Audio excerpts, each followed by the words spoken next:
आज हम जानेंगे कि आखिर क्या सबूत या साक्ष्य है कि पहले तीर्थंकर ऋषभदेव आदि असंख्य वर्ष पूर्व हुए। किसने उन्हें देखा, किस आधार पर माने कि भगवान ऋषभ हुए और वे युग के आदिकर्ता भी थे। तो जैन धर्म के अंतिम तीर्थंकर भगवान महावीर ने अपने केवल ज्ञान से देखकर ये बताया कि भगवान ऋषभ हुए और उनके पौत्र खुद भगवान महावीर थे उस समय। तो प्रश्न होता है कि भगवान महावीर की इन बातों पर कैसे विश्वास करें।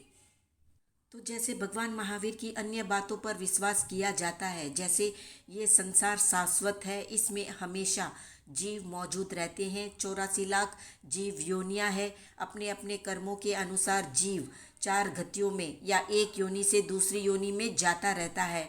इनमें से कोई कोई जीव धर्म का आचरण करके विशिष्ट पुण्य का अर्जन कर लेते हैं, वे तीर्थंकर बनकर मुक्त हो जाते हैं। इसी प्रकार उनकी अन्य बातें भी सत्य है। समय बीतने के साथ संसार में परिवर्तन चलता रहता है।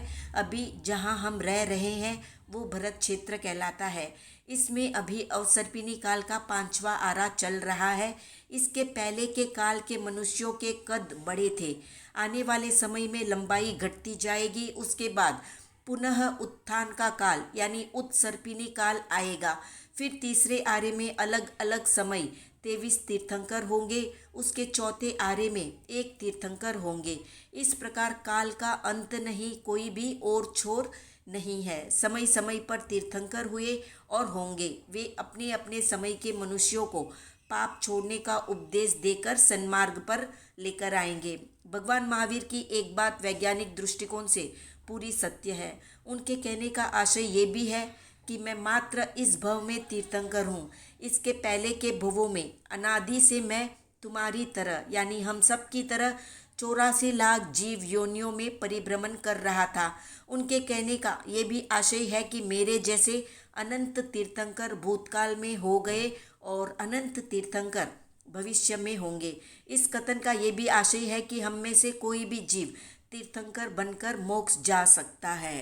तो भूतकाल में अनंत तीर्थंकर हुए और उनमें से श्री ऋषभदेव आदि तीर्थंकर भगवान महावीर के पहले हुए। इसमें आश्चर्य या अविश्वास या संदेह करने जैसी कोई भी बात नहीं है। तो ये थी संक्षिप्त जानकारी। आप सब किस तीर्थंकर भगवान की पूजा अर्चना रोज करते हैं, कमेंट में बताएं। वीडियो पसंद आया तो लाइक शेयर सब्सक्राइब करें।